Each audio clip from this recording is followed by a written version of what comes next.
Yeah, this is Incredulous Maximus.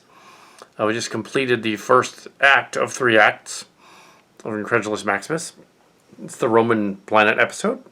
Features the return of prize hunter and Koloth, the Borg Queen Jennifer. In this timeline, Jennifer Titus is the Picard one from the other story, who was only in Picard season 2, the Jennifer Borg, but not in season 3. So she shows up. Also, we also have the Overlordess, and we have Savior, and we have the Valley Religious are introduced on the planet. So apparently, the people of the Sun from Kirk's time developed into the Valley Religious. Apparently, the Valley Christian High School went to the planet and evangelized, and they became. Yeah. Also, what's interesting about that is, I don't know if it's addressed in the story. It probably should be. The character of Chica Benita, or Sandra Talisman, is a Valley Religious person from Valley Religious. And Cal Hazel is a churcher. Not directly related to Valley Religious, from the rival school Pine Hill. But he's a churcher. So similar. Very similar. Christian sect of some kind. Anyway, so... Rumbly would also be a churcher. I don't know if Rumbly went to Valley Christian. I don't think so. I think she went somewhere else. I don't think she went to Valley Christian. A number of other people did that were famous to the series. I think she went to the other school.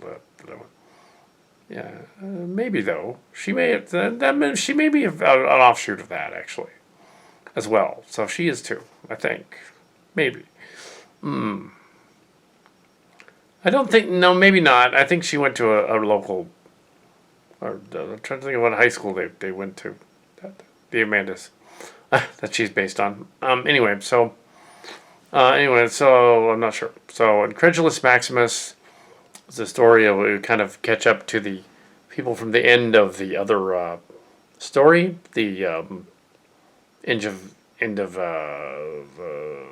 Fallen Ones story, where they had the wedding. They were there, and then they got transported 700 years in the future and visited 3190, and then came back to 2403, and now it's 2404. It's a year later, roughly, a little over a year later, and Prize Hunter was of course J. Hutton Pulitzer parody, as well as a little bit of Scott Wolter, who's Scott Saltine in that version, and he was Pulitzer.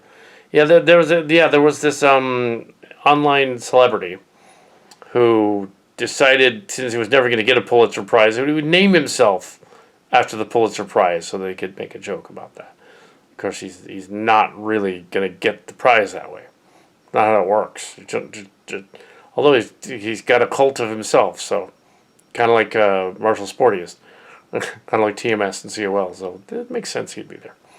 Also, we have some of the classic Kirk characters in their little red maroon, monster maroons, that painted up to look like the oldsters, of which they would be about the same age as him in that timeline, hundreds of years old. And then Koloth, the time-trapped Koloth from the 2320s, would be the 2320s Koloth would kind of line up with him too if he was old. But no. Anyway, so yeah, it doesn't really line up. It's a silly track. And say, yeah, they're on a weird planet where things are going on and the fat shit. It is true that those columns, Roman columns that are on buildings, are fascia. They named after that's literally what the base of a Roman column is. Different from a Greek column. A little different. Greek column is smoother. Well, of course, the term fascist is different. There's a whole political thing going on, diatribe about that, but we won't, about the difference of those two things. I don't think the planet in this case actually is behaving necessarily fascist or right-wing or anything. I think it's just, it's a pseudo-republic oligarchy, and they apparently have a president they can't find, which is funny. It's also a spoof of the Romulans in Star Trek were also supposed to be them. And what happened to the original G1 Gene Roddenberry story is they introduced the Romulans after the Roman, or I don't know, maybe they didn't. When was Balance of Terror? Anyway, the episodes were filmed out of sequence, so they discovered the Romulans were related to the Vulcans. They never explained how the Romulans left Vulcan and got out as far as they did, the galaxy, and home from their own empire, only 100 years or so. You'd think they would have remembered the slow boat that left.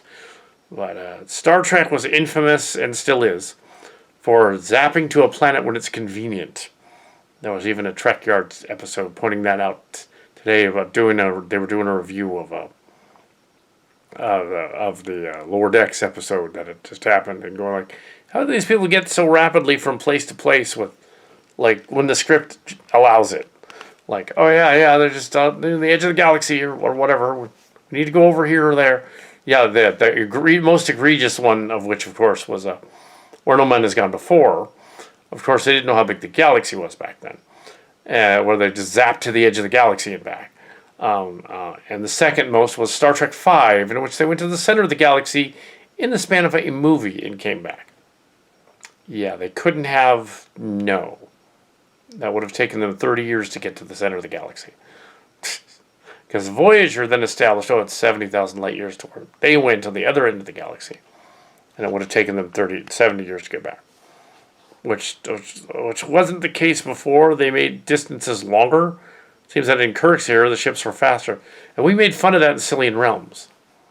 We had an episode where it was like a Mirror Borg type of story with the Voyager in the story called The Journeyer.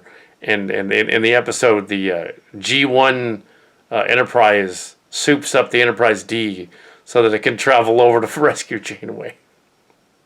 Because it would be able to, because it was so much faster for some reason. Anyway, so... Then they'd have to put her back, so the timeline's messed up. Anyway, so...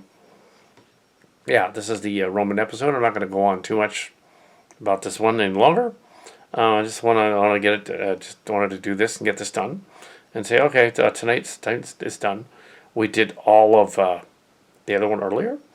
We finished up the other one, and there's no reason tomorrow we could not finish up the Roman one, because literally there's 30 pages left. They're both fairly regular episodes. There's nothing extra added. It's cool to see Koloth again. Another one of those characters from that. The young Koloth, this version. And to see the other ones, he is actually a Koloth. Yeah, it's cool to see that. And and also Playmates has continued to bring out new figures. They've released an Enterprise D model that is okay. It's all right. I think the Art Asylum one is a little better, but it looks all right. I'll have to check that out later. Yeah. So anyway, I didn't buy it yet, but that's out there. So yeah. That's it for tonight. There's I don't really want to add too much for these two episodes because this is the Roman one. I think this is one of the ones that was exclusively Calicat Silly Kelly. So but it is reminiscent of the story yet again of the Phantoma's visit to the Roman planet. So because it happened in that one short story as well, this is sort of a retread of some of those key moments and points. And yes, again, it doesn't need to be rewritten as another storybook segment because it already happened. Yeah. So, but here is this episode. You get to see it for the first time as an episode. That's cool. The last one, the dailies were great, and looking for the dailies being great on this one. It appears that there's a few less crewmen on the planet, but the others will show up shortly. So. Yeah. So and we do something with Jurati Borg, because in the Cillian universe, Jurati Borg is Jane Piedmont or Ariana Piedmont's daughter. So she's actually Jurati the Borg. She's actually Jurati Borg. She's Jennifer Borg. So. About it. And Jennifer Piedmont is Silly Kelly's sister. So, yeah, in the stories. Yeah. So there was a funny Trans episode where she shows up in a mask because of pandemic, and she shows up on the set and jokingly mentions the, I guess there was Rule 34 of them, and she's all, okay, I'm not with Kelly. That's gross. He's my brother. Just so you know. Ew. Oh, stop shipping that. Ew. Yes, don't ship that. Gross. Anyway, oh my, that would be a little. That's almost as disturbing as Quentin Tarantino with his foot thing. And he does have a foot fetish. He's into that. We're not, but he's into that. Yeah. Anyway, so yeah.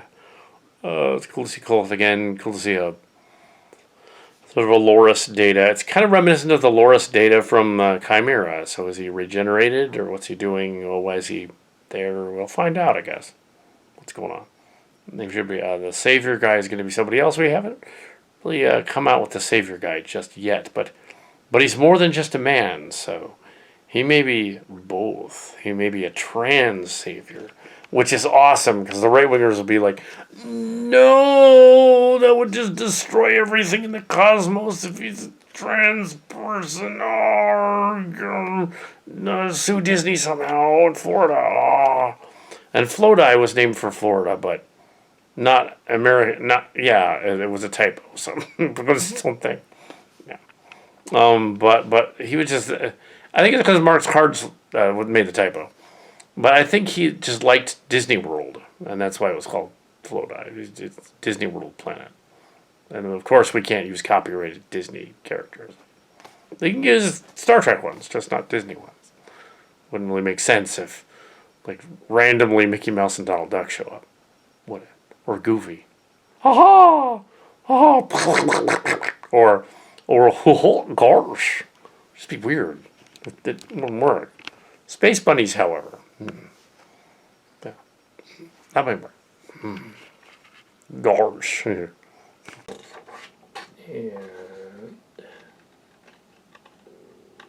they go down to the surface with enemy Kolth on the surface. Okay, what is the next bridge scene? What is it here? I'm going to pause it. Okay, we already had a shot bridge scene here, so we don't need to do that. We can go right on to page 19 in the middle and continue with what was going on the planet. And apparently, Sehlat Vie decides to beam down and help them. That's page 19, so we're going to have him do that.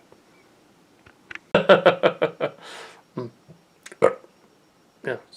So when we were writing this, this is the second. We just finished Act 2, and there's one more act.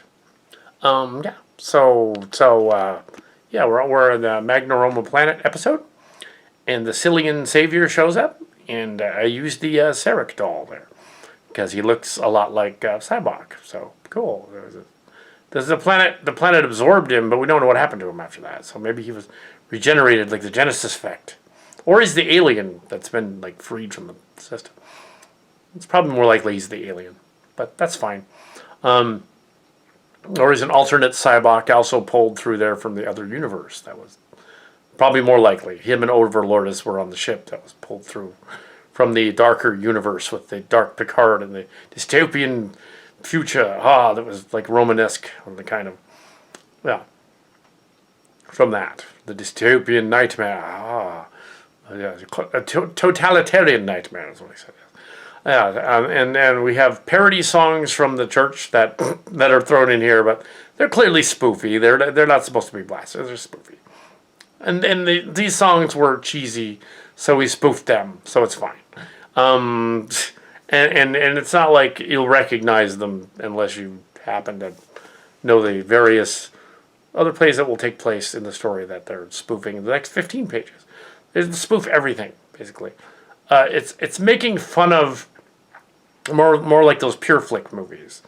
It's sort of a spoof of that. Like, what are they going to go on and be religious and stuff? Interestingly enough, it's interesting that the most religious and referencey Star Trek episode, despite Roddenberry being an atheist and not liking organized religion, especially not radical religion, the organized religion. He didn't like that. The idea that this episode, which he wrote with Gene Kuhn back in the day, the Magna Roma episode, Bread and Circuses, has the most Christian allegories in it, including one referencing the Son of God at the end. Interesting, that. What's going on there? And that Kirk would go to planets where he'd find false gods, but they weren't the god, they were false gods, so they're like Pharisee, fake ones. So in this case, on the planet, he's a false god too. So you could say, well, he's corrupted the songs as well, so he's actually a villain, anti-hero villain guy who's down there, and he's contaminated the culture. He's not really a Valley religious, Valley Christian. He's an alien that has corrupted it. He's messed up the planet. That's why they're shocked. Or at least Sehlat Vie is shocked. He's like, oh my God. Ew. So yeah, as long as they're not saying, oh, this is perfectly acceptable. This is a bad guy that's doing weird things. Fine. He's the villain. We got to see the villain. Yeah, so this episode is the second half. And yeah, I'm assuming it is getting late already. I'll have to see. But yeah, this is the Magna Roma episode. And in the script, it doesn't say that he's Cybok, but I decided that would just be brilliantly cool if it actually was, presumably from that other universe, the one that Overlordus came from. And that would be funny. Also, his visage is similar to the TrekCore person, Mutual Chironin. So is it him playing, and then they got Sehlat Vie, and they'll have Prometheus later, and they'll have an old home week, 3 of them on the ship? Maybe so. Maybe Overlordus is somebody from there too. There was a Loras, so yeah. So they're all it's old home week for the crew on the TrekCore, the other Star Trek fan parody site that Calcassa as Chimera was part of for 10 years before that went under. There's a version of it that still exists, but the blog is gone. Yeah, so we did have other missions other than doing these fan films here. We had other missions. And they would come over here and do these, and they go back over there, and do these back over there. Yeah, so there are other things going on with it. So yeah, that went under a couple of years ago. Now, a couple of years, yeah. Here we are. Some of them ended up on another blog, but it was run by one of them, and we didn't really go back too much. It was too clingy. Also, YouTube took the liberty of flagging anything that's mad about Twitter, or mad about right-wingers, or mad about the Palestinian-Israeli war. They will flag you if you even mention the word Palestine-Israeli war or something. Or mention Twitter. Or mention Twitter. Yeah, if you don't like Twitter, don't go to Twitter. It sucks. They'll flag it, which is messed up over there on YouTube. So anyway, so now that I've mentioned it here on this making of thing, it'll be like, no, it'll flag that. Well, it probably won't, just because I'm saying I'm mentioning it. It's weird. In the comments. I'm not mentioning it in comments, I'm mentioning it here. Just so you know. Because I've screwed up Twitter thing. Anyway, so these things aren't monetized anyway, so doesn't matter. So here we have a strange episode on a planet where there's a deified, a villain, fake god guy. And why shouldn't it be Cybok? That would make perfect sense. Maybe it's the Cybok from Strange New Worlds who showed up twice. Maybe it's that guy. It's the other Cybok. The pseudo-Cybok. It's a different guy. Yeah, and it makes sense that it'd be him, and then Overlordus would be Data. That totally makes sense. Because you see, Data was always trying to be more human and be like Pinocchio. More human. Spock was trying to be less human and more Vulcan. So the opposite, see. They had a sort of the merging of minds kind of thing. Except when Spock meets Q, when they fight each other in that one audiobook. Spock would still not have the intelligence of Q, though. That's kind of silly. Yeah, he would be like, oh, I don't understand this extra stuff. Of course, Q is probably making up stuff. He's like, I have an IQ of 2005. Yeah, how would that even work? Yeah, that doesn't make sense. So what would he be using the other parts of his brain for? It's like in the 80s when they were all... In the 80s when they thought, oh, well, we only use 10% of our brains. And they thought it was literally 10% of the brain to run things, but that's not true. The whole brain is being used to do different things. What they meant was a potential, kinetic and potential energy of the brain. That the genetic difference between us and the chimps and apes is very small, and yet we can't reproduce with them because that would be messed up. But yeah, that idea that okay, that 1%, if it was a little bit more, 1 to 10% was a little more, then humans would be geniuses, all of them. So that's what Einstein kind of meant. It was quoted as Einstein, but he probably wasn't the one that said it. It was probably somebody before him. Anyway, so yeah, around the Magna Roma planet. And things are fun. Still making of. Let me point out here, because fans will see this later and go, oh, you're just ripping off Strange New Worlds where they did a musical episode. Nope. Yet again. But in that one, the whole thing was a whole episode. Whereas this one, parts of it are a musical in the end of this, because that's how the aliens on a Roman theater planet would communicate. So it makes sense in the story. It's a little different. Also, yeah, the whole thing, all of Cillian space is a theater drama thing. They would burst into song if they could, and now they're going to do it on the planet because it's a Roman theater / romantic theater kind of thing going on. Goofy theater, like Romanesque romantic, not sexual romantic. Romanesque romantic. Well, a little bit. Rover Lourdes does get dirty right here, but only PG-13 dirty. The song. Anyway, so Strange New Worlds. I don't know what the individual episodes were going to be about. We watched Strange New Worlds after Picard season 3, and there was a musical episode in there. But this is long since written. This was finished in these episodes. This episode in particular was finished in January of the year, for 6 months ago, and we didn't know anything about the musical episode of Star Trek. Strange New Worlds. Threw us a curveball. They did a musical episode, and so they couldn't have ripped us off and we couldn't have ripped them off because the songs are different. So we just great minds thinking alike. They thought of it. They already released theirs first, even though and theirs came out, but after Picard, then theirs came out. But yeah, in terms of writing a story, usually when a story is written for a series, it's written almost a year earlier. So, in this case, 6 months earlier, or 10 months earlier. But it's October now. But yeah, usually in a series, if two shows air something similar at the same time, the only way that works is if the two productions were going on at the same time. It has happened in movies and TV before, so it could happen here. Absolutely. So we're not ripping them off. It's the other way around. They knew we were going to do a little bit of a song and dance episode, and they also were going to do one. So, but yeah, so there you go. Yeah, yet another Star Trek predict thing. Although you're going to say, no, it came later. Yours is out now. You didn't. How did we know what they were going to do? We wouldn't have known what they were going to do. It's not possible. This was already written like this in January earlier in the year. So they didn't know what they were going to do on the other show. So anyway, so that's interesting. However, I don't think they did do a KSE sort of song in there. So yeah, this one fits. So, they were thinking High School Musical in space. Sure. That was an interesting experiment. Hopefully they won't go back there. That was a little weird. And also, some of the characters had to be badly auto-tuned, and some of them couldn't sing. So, don't do that.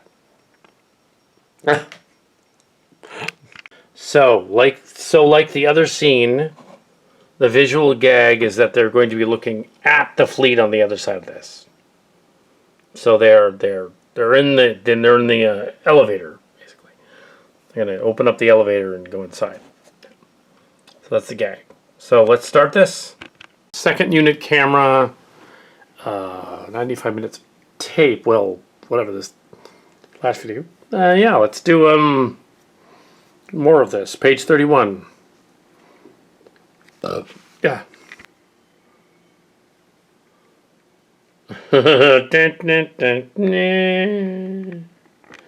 So, this is the end of the Magna Roma episode.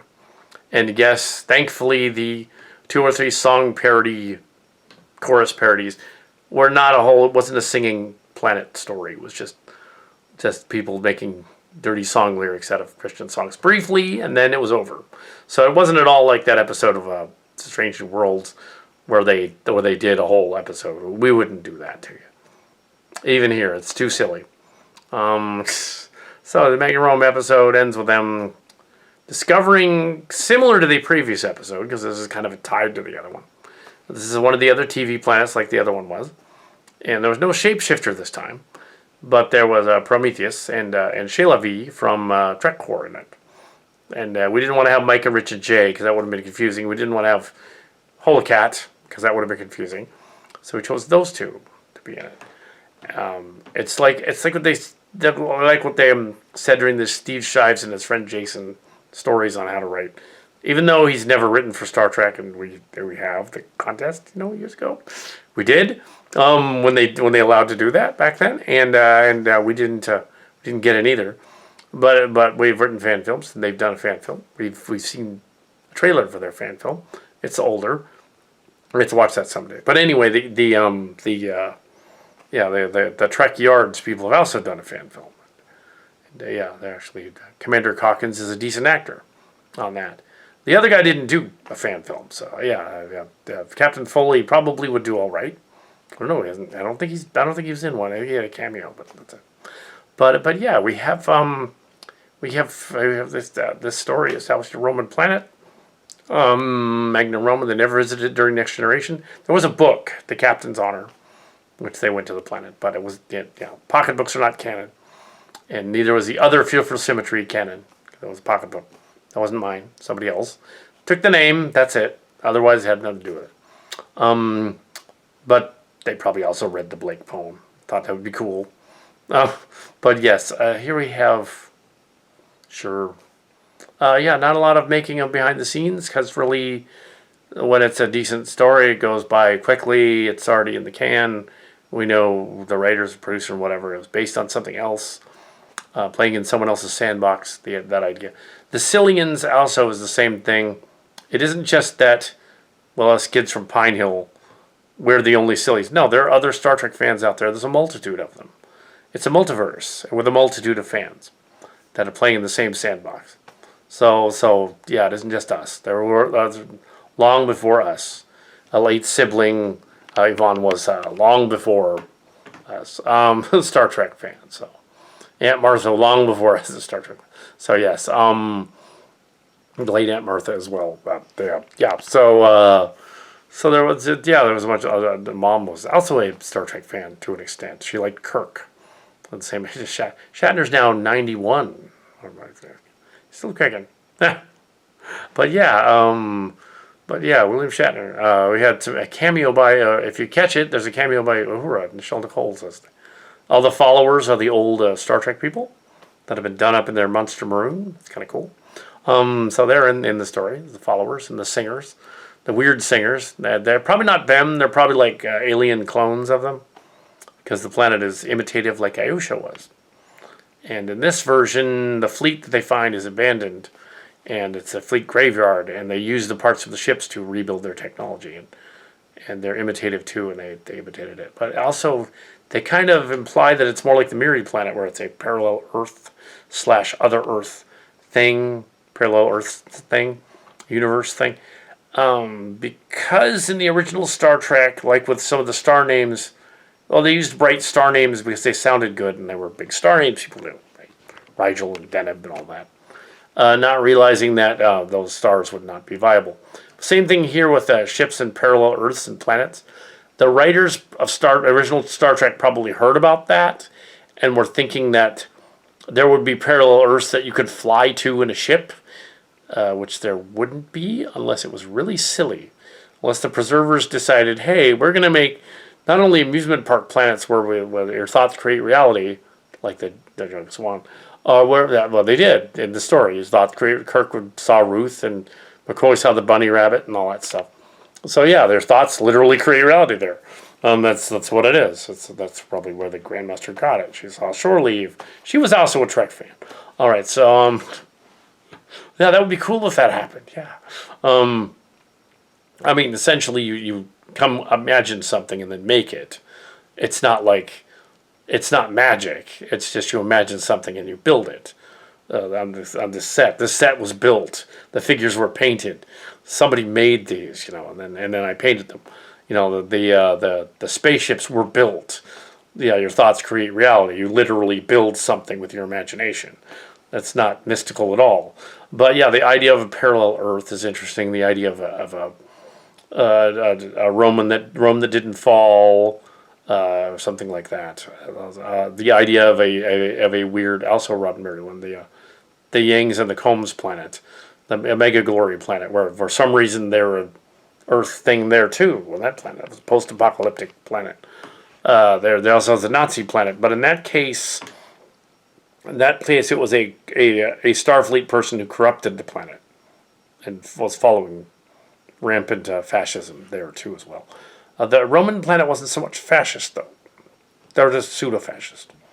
So they weren't making fun of right-wingers so much. They were just kind of, yeah. I mean, they kind of are the evangelical and all that, but yeah, this one was not really a snarky comeback one. It was more of a goofy sort of let's go hang out at Valley Christian, basically, the school next to Pine Hill, and go talk to the Valley Christian people at the college. So it was sort of a very Star Trek idea that have to have your villains not be your villains.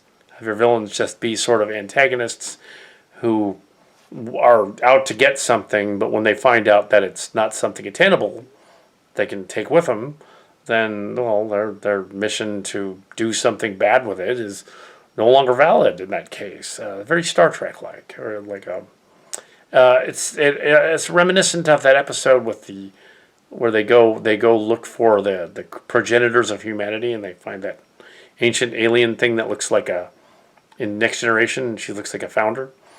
Yeah, and they find her, and she's like, oh yeah, and their whole shtick, even though there's a Cardassian pirate, Klingon pirate, and all that, they're all like, oh, yeah, there's no villain here. They just found this artifact, told them something in English, oddly enough.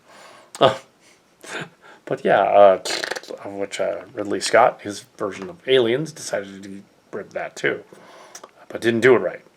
Although Ridley Scott has since backpedaled with that series and said, oh yeah, when David the robot goes to the planet, and those weren't the engineers, there were a group that was worshipping them. That wasn't really the engineer homeworld, because those cutscenes were different. Yeah, it's kind of like that there too, but yeah, so yeah, it isn't necessarily blasphemous, because the Savior guy and the Overlordist guy, neither of them are Jesus. So yeah, they're false prophets basically on a planet, and they're hornswaddling both groups. So they're both false prophets on the planet. So there you go. Anyway, so that's it. So that's it. Yeah.